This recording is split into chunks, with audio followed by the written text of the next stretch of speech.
sobre desconcentração e descentralização com esse mapa mental. Isso parece sinônimo, né? Desconcentrar e descentralizar, mas não é em direito administrativo. Vamos entender a diferença.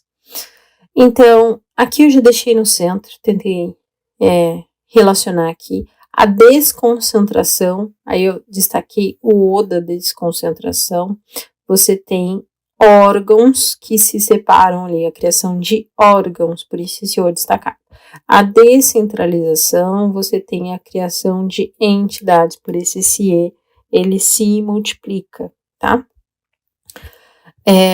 Então, na desconcentração, nós temos hierarquia e subordinação. Então, os órgãos que são criados, eles vão ter uma hierarquia entre si, vão ter uma subordinação entre si.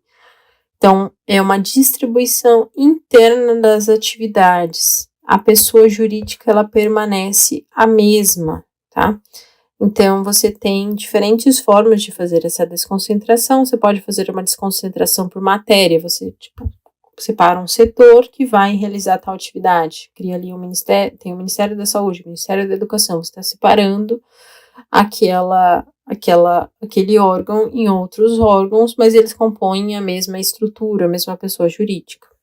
Então, ela pode ser feita através de hierarquia, né? Essa questão do Ministério, das secretarias, pode ser feita de forma territorial, então divide entre, vou separar a região norte, a região sul, que vai, um órgão que vai cuidar das atividades da região norte, outro órgão que vai cuidar da atividade da região sul. A descentralização. A descentralização, você vai ter outra pessoa física ou outra pessoa jurídica que vai exercer aquela atividade, né? Ela é marcada por não ter hierarquia. Então, não existe hierarquia entre aquela entidade, entre aquele órgão que criou, se separou em essa determinada entidade, criou essa determinada entidade. Essa descentralização, essa criação dessa entidade, ela pode ser de diferentes tipos, ela pode ser também territorial e geográfica, você cria entidades para atuar em determinadas regiões do país, ela pode ser feita por delegação ou colaboração e pode ser feita por outorga. Quando ela é feita por delegação, ou também chamado de colaboração, o ente que foi delegado, que delegou aquele serviço, ele mantém a titularidade, ele continua sendo titular daquele bem, daquele direito, mas ele delegou para uma outra entidade fazer determinada coisa. Então, ela pode ser feita por uma autorização, por um ato de autorização, ou pode ser feita por um contrato de concessão ou permissão, né? Então, a administração concede a determinada entidade explorar ali um parque nacional, né?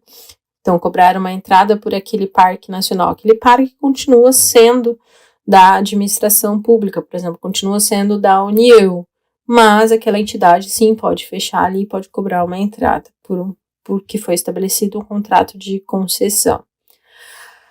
Há um outro tipo de descentralização, é feita através da outorga. Também é chamado de uma descentralização técnica, descentralização funcional, descentralização por serviço. São sinônimos, tá? Ela tem uma criação de uma entidade, então ela é a origem da administração indireta, e aí você tem uma lei que vai transferir a titularidade daquele bem para essa entidade da administração indireta que foi criada. Então, aí, nesse caso, nós temos que sim, tem uma vinculação, não tem subordinação, essa entidade que foi criada não é subordinada, por exemplo, à União, mas ela mantém um vínculo, tá? E aí, destacando a transferência da titularidade. Na delegação por colaboração, o que delegou mantém a titularidade, então essa titularidade não é transferida. Aqui, na outorga, sim, essa titularidade é transferida, tá?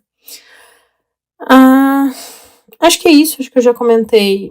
Na descentralização, a gente tem uma descentralização política, que é a descentralização que às vezes aconteceu ali entre as criações do entes, então nós temos a União, Estado, Distrito Federal e Município, e aí a administração das entidades.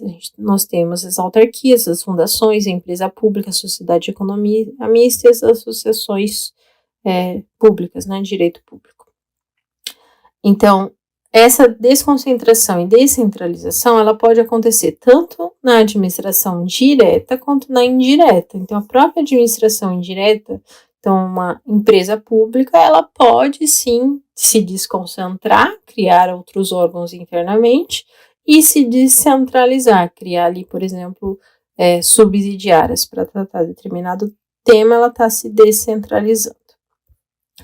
É isso, qualquer dúvida é só deixar nos comentários. Bons estudos e até o próximo vídeo, até o próximo mapa mental explicado.